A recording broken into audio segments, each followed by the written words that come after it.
In civil litigation, especially in technically complex cases like construction, the court often requires assistance in understanding specialist subject matter.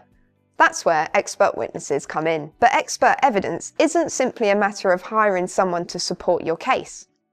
In England and Wales, the use of expert witnesses is governed by strict rules, namely Part 35 of the Civil Procedure Rules, commonly known as CPR35. I'm Faye Williams, Director at Harrison Clarke Chartered Surveyors, and in this video we'll explore what CPR35 is, how it regulates expert evidence, and what the responsibilities and expectations are for expert witnesses in civil proceedings. CPR35 provides the framework for the use of expert evidence in civil litigation in England and Wales.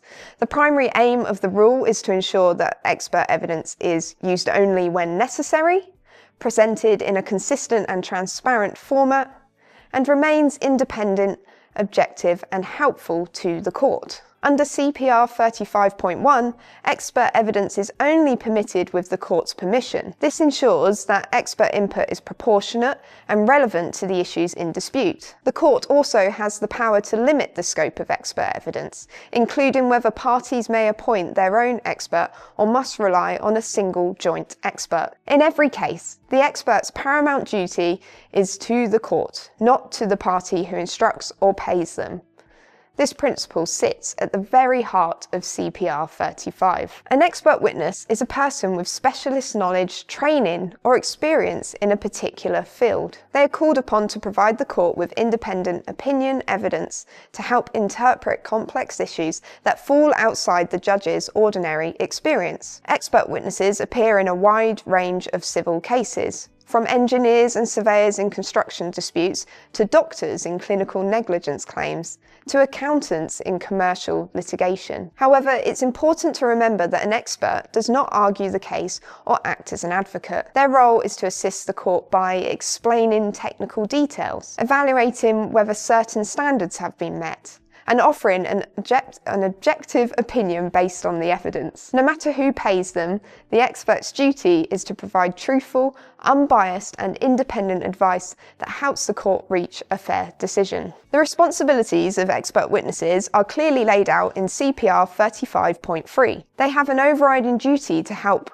the court on matters within their expertise.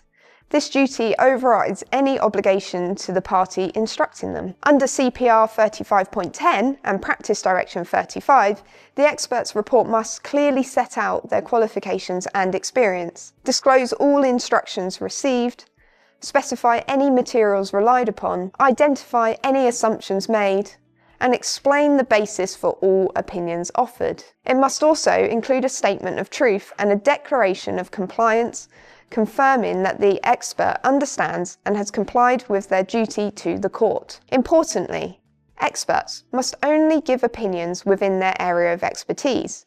If a question falls outside of their knowledge, they must say so. If their opinion changes as new information emerges, they are expected to update their report or inform the instructing party. Failure to comply with these duties can lead to the expert's evidence being disregarded or even cost penalties against the instructing party. Under CPR 35, the court can order that evidence be provided by a single joint expert, one expert instructed jointly by both parties.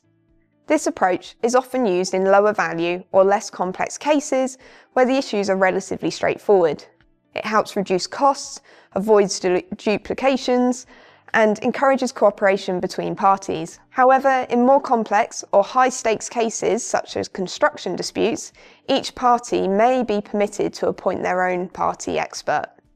In these instances, the court still expects the experts to maintain objectivity and avoid becoming hired guns. Where multiple experts are instructed, the court may direct them to meet and produce a joint statement under CPR 35.12. This document sets out areas of agreement, areas of disagreement, and the reasons for any differing opinions. This helps narrow the issues and focuses the court's attention on the key points of contention. If a case proceeds to trial, expert witnesses may be required to give oral evidence in court.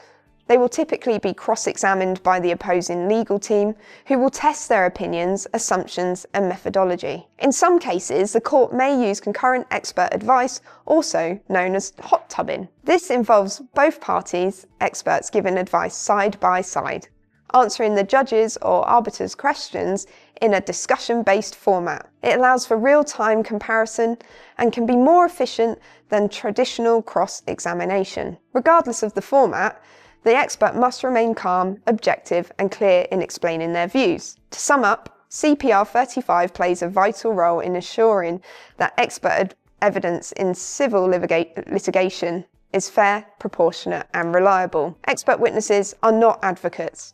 Their role is to provide independent, unbiased assistance to the court. By complying with CPR35 and maintaining professional integrity, experts can add real value to the litigation process and help the court reach sound, evidence-based decisions. For parties in dispute, understanding the boundaries and expectations of expert evidence is essential, because in many cases, the strength of your expert can shape the outcome of your claim. If you require assistance with a legal dispute, head over to harrisonclarke.co.uk for more information.